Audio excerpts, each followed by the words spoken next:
কিছুদিন মনিটাইজেশন দেওয়া অফ ছিল, আবার শুরু হয়েছে। আসসালামু আলাইকুম প্রিয় দর্শক ভাই বোনেরা, কেমন আছেন সবাই? আজকের ভিডিওতে থাকছে সুস্বাদু গরম গরম নরম তুলতুলে ভাপা পিঠা তৈরি। আমাদের বাঙালির ঐতিহ্য শীতকাল এলে পিঠাপুলি তৈরি করে খাওয়া। তো ভাপা পিঠা তৈরি করেছিলাম, যেহেতু শীতকালের শেষের দিকে আর হচ্ছে সামনে রমজান মাস। গরমকালে পিঠাপুলি খাওয়া খুব একটা ভালো লাগে না, প্রচুর গরম পড়ে, আর হচ্ছে সামনে রমজান মাস, তো ভাবলাম পিঠাপুলি তৈরি করে খাই। আর হ্যাঁ, সবাইকে দাওয়াত রইল পিঠাপুলি খাওয়ার জন্য। তো যাই হোক, মূল কথায় আসি, মনিটাইজেশন ছোট বড় সব পেজেই দিচ্ছে। কিছুদিন গদ বাঁধা ভাবে সব পেজেই মনিটাইজেশন দিয়েছে, আবার কিছুদিন বন্ধ ছিল, আবার এখন এই যে নতুন আপডেটের পরে 2026 সালে এসেছে, এখন আবার নতুন করে মনিটাইজেশন দিবে। তো যারা ফেসবুকে কাজ করছেন, নিয়মিত ভাবে কাজ করে যান, একদম ধৈর্য হারা হবেন না, এক সময় মনিটাইজেশন আপনিও পেয়ে যাবেন। আর একটা ব্যাপার, নতুন যারা মনিটাইজেশন এখনো পাননি, তারা অন্যের পেজে অন্যের ভিডিও দেখে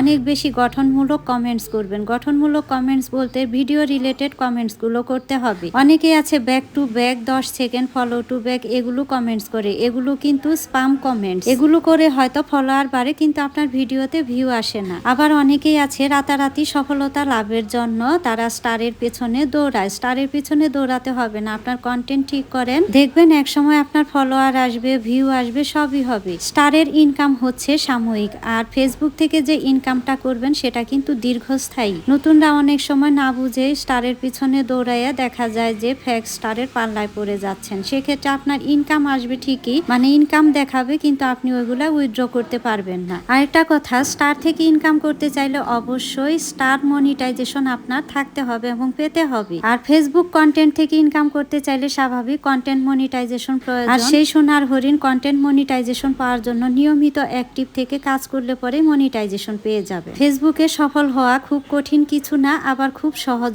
যেমন ধরেন, ফেসবুকে আগে অনেক বেশি ফলোয়ার্স লাগতো, এখন কিন্তু সেরকম ফলোয়ার্স লাগে না। আপনার কন্টেন্ট, আপনার কাজ সবকিছু পর্যবেক্ষণ করে ফেসবুক আপনাকে মনিটাইজেশন দেয়। মনিটাইজেশন পাওয়ার পরে অনেকে হতাশ হয়ে পড়ে, কারণ হচ্ছে যে আর্নিংস খুব তাড়াতাড়ি আসে না, জন্য ধৈর্য ধরতে হয়। আপনার কন্টেন্ট গুলো ফেসবুক পর্যবেক্ষণ করতে করতে এক সময় ছেড়ে দেয়, ছেড়ে দিলে পরে তখন আপনার ভিডিও দেখা যায় ভাইরাল হয়, আর ভাইরাল কন্টেন্ট থেকে স্বাভাবিক আর্নিংস আসে। এভাবে ফেসবুকে সফলতা লাভ করা যায়। এখন ফেসবুকে আর্নিংস করা, মনিটাইজেশন পাওয়া সবকিছুই কিন্তু এঙ্গেজমেন্টের উপরে নির্ভর করে। এখন ফেসবুক কমিউনিটির মতো হয়ে গিয়েছে, সবার সাথে যোগাযোগ রেখে এখানে এই প্ল্যাটফর্মে টিকে থাকতে হয়। মানে আপনি যখন ফেসবুক স্ক্রল করতে থাকবেন, আপনার সামনে আসা যে ভিডিওগুলো আসে সেগুলোতে গঠনমূলক কমেন্টস করতে হবে। সম্পূর্ণ ভিডিও দেখেই তবেই না কমেন্টস করতে হবে। ওই কিছুক্ষণ আগে বললাম যে গঠনমূলক কমেন্টস করতে হবে, যেন তেন কমেন্টস করলেও কিন্তু আবার ফেসবুক আপনার কমেন্টস গুলো স্পাম হিসেবে নিতে পারে। এঙ্গেজমেন্টের কোনো বিকল্প নেই। এঙ্গেজমেন্ট বাড়াতে হলে সর্বপ্রথম আপনাকে কমেন্ট ও রিপ্লে কমেন্ট করতে হবে। কমেন্ট করলে লাভ আছে, নিজের পরিচিতি বাড়ে, এঙ্গেজমেন্ট বাড়ে।